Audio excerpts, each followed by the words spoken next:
Hello and welcome back. Often my clients ask me how come I'm putting on weight when I'm eating healthy foods. Now, as an addendum to my previous recording, what I'd like to do without going into too much detail about the biochemistry is remind you a few things about what the foods and or products do to us. You are only as healthy as that which your body absorbs. So you probably heard the term you're only as healthy as what you eat. Not strictly true, because somebody else may be able to eat that same food as you and they can extract a lot more of the nutrients, the vitamins, minerals, enzymes, trace elements, bacteria and all the rest of it than you can. Why? Because ultimately, as I remind you, the first brain is the stomach, and if we haven't got the right proportion of bacteria and enzymes, which are the main workforce, and hydrochloric acid being produced in there, then it doesn't matter how good that food or product is, our body won't be able to utilise and break it down and give our cells what they require.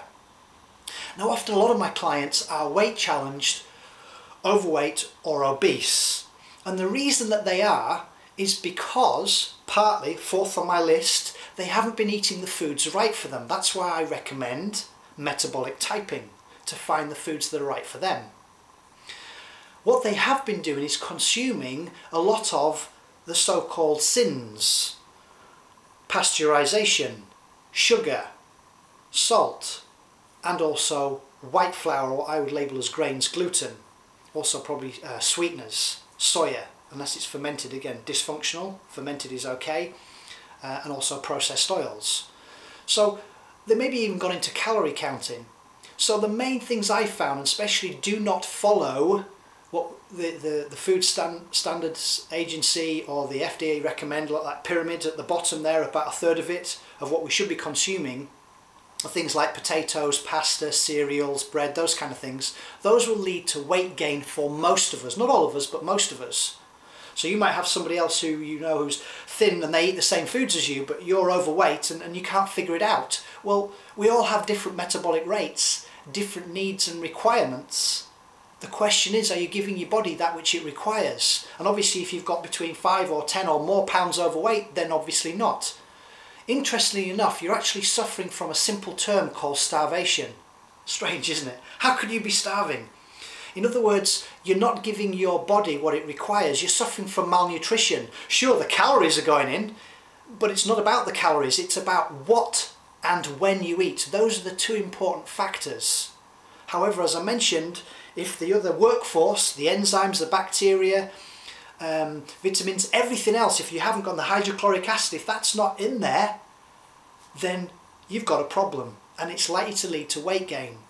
Now, eating the other products and or foods that I mentioned, if you are constantly blowing your blood sugar, in other words consuming foods with a high GI, that means a high glycemic index, your cakes, your candy, your sweets, your breads, your pasta, your cereals, your potatoes, those kind of foods and products, if you consume those and they blow your blood sugar, then what happens is you'll go into a coma.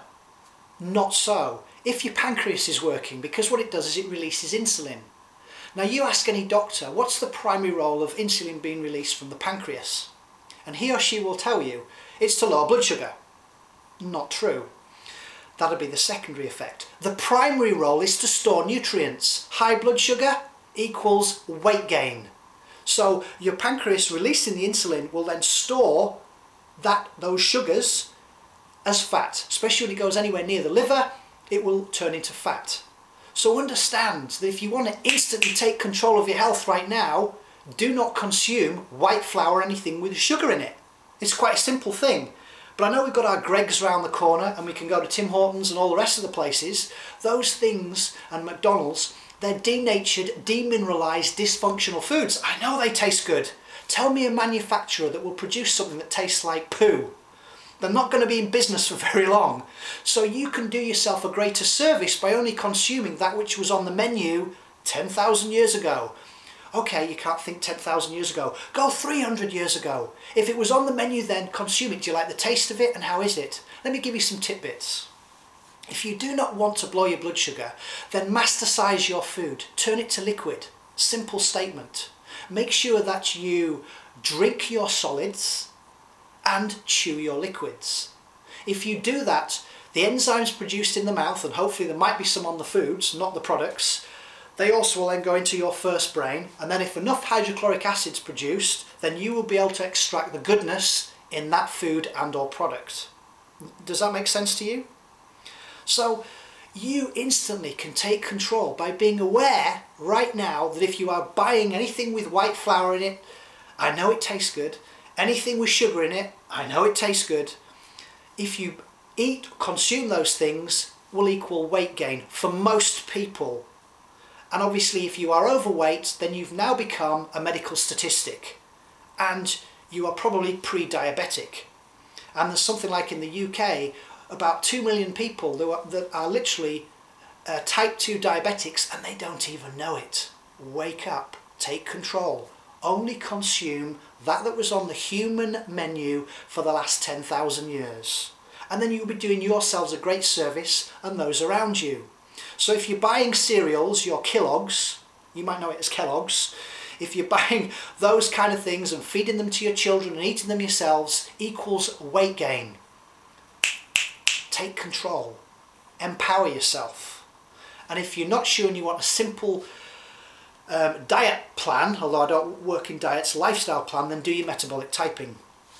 So hopefully that makes sense and it can empower you right now to take control. I wish you well on your journey and find a variety of foods, and if you can, go for the 3-day food rotation. So if you consume an apple on Monday, unless it's a different type of apple, then you've got Tuesday, Wednesday, then it should be Thursday or Friday until you then consume that same apple. Rotate things around. So if you have chicken on Monday, then you shouldn't eat chicken until, say, Friday. Eat other meats in between that. Again, ensure that they're organic and certainly local. Thank you for listening. I wish you a fantastic loving day. Bye for now.